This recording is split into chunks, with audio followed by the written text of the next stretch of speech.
cuts across generations. God's plan does what? Cuts across generations. For example, what he began with Abraham was passed on to Isaac, and then to Jacob, then to the entire nation of Israel. So, this is how God works. He can give a promise to a patriarch or a matriarch, as the case may be. He may give a promise to a patriarch, a matriarch, a leader. And that promise may not be fully, completely realized in his time.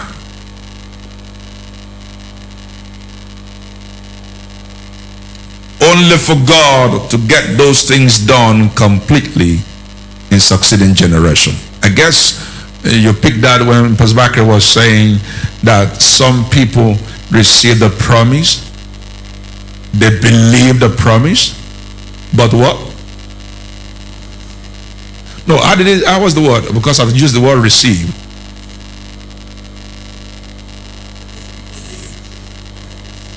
They believe the promise. God gave the promise. They believe the promise, but they did not receive.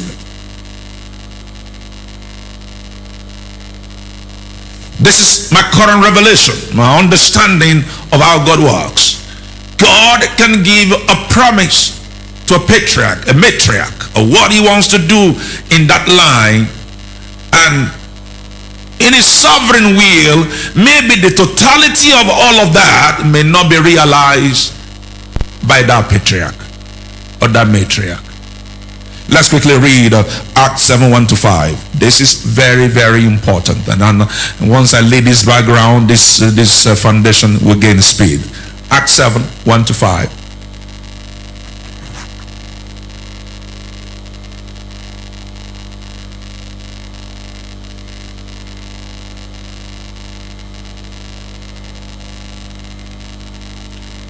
Our technology people are still around.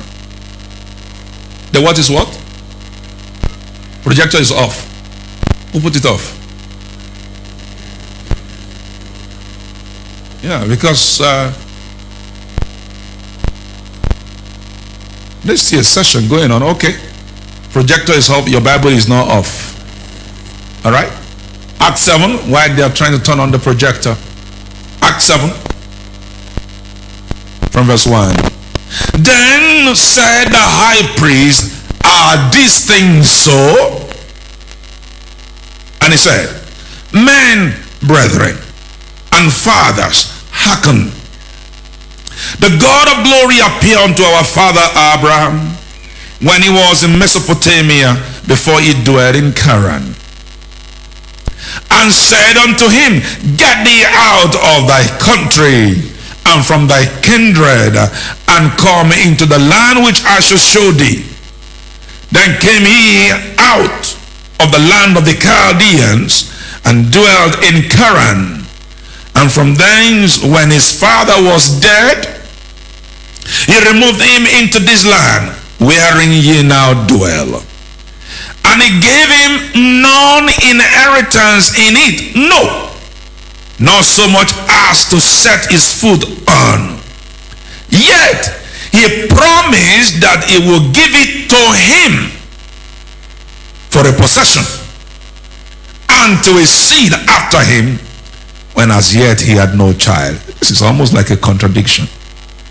God promised that he will give him the land for a possession, and to his seed after him. But God did not give him not so much as a square inch to step his feet on. Do you understand what I'm trying to say here? God can give a promise to a patriarch or a matriarch or a leader, and the totality of the promise may not be appropriated by that patriarch or that matriarch, only for God to do an amazing thing in succeeding generation. Are you following what I'm saying? This is very, very critical. Very, very critical. Now, Acts 13, 32 and 33. Acts 13, 32 and 33.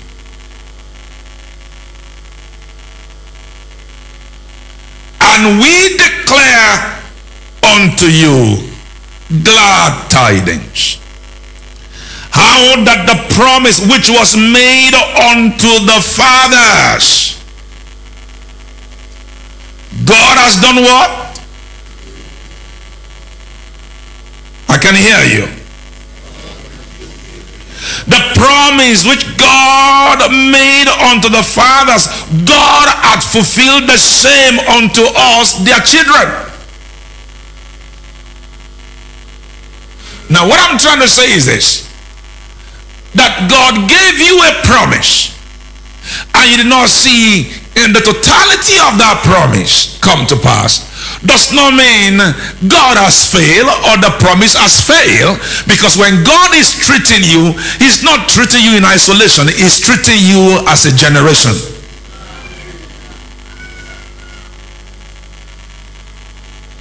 Do you understand what I'm saying here?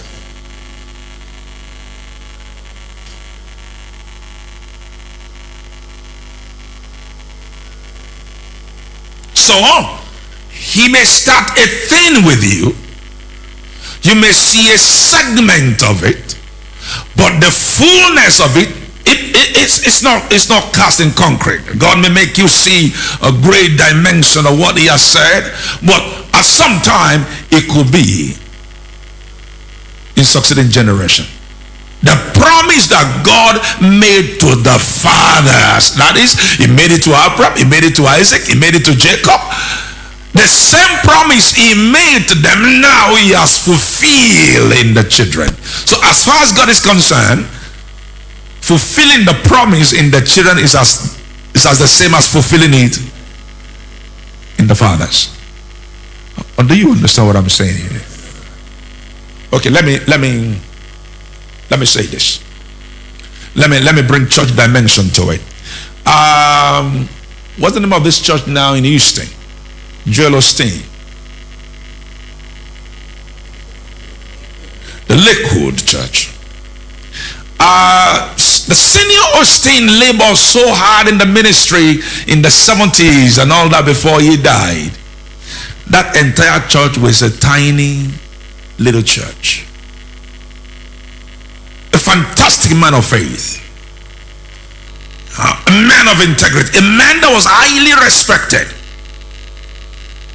But that church was a small church by every standard.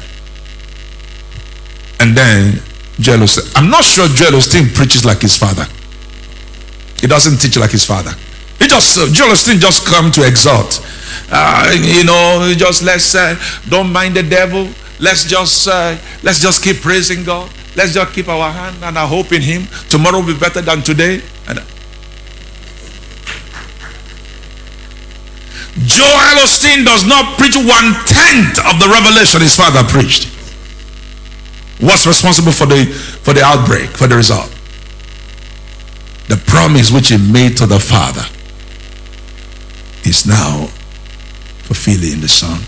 That's why the fathers and the generation of the fathers must not be tired in their labor, because they are doing something in the realm of the spirit for their children.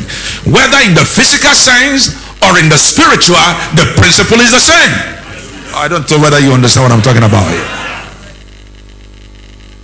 You see some fathers, even in the natural, my father, as poor as he was, he did his best, he labored, he charted course for us, he left a name for us, he left integrity for us that we could leverage upon.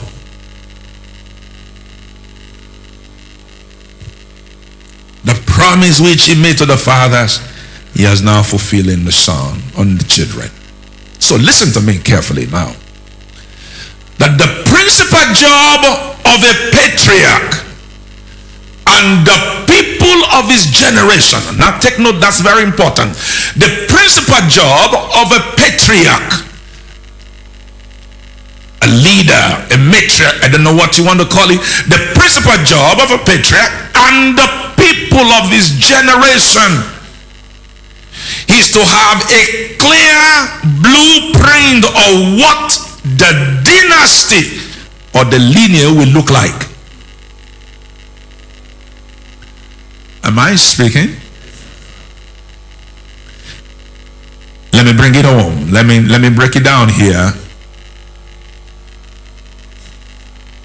I'm not asking you to add another title to the one that I can't finish bearing. Myself and this generation of people here, at least to a large extent, I'm referring to us as a generation. And you hear what I'm saying? And our principal job, our number one job, is to have a clear blueprint of what this dynasty will look like in the years to come. You don't get me? So that when these generations are off the scene, if Christ tarries, our children have the blueprint to run with and can possibly do or we can't do or what we haven't done. Yesterday, one of the things I said I was going to ask Pastor Bakari, and I forgot to really ask him.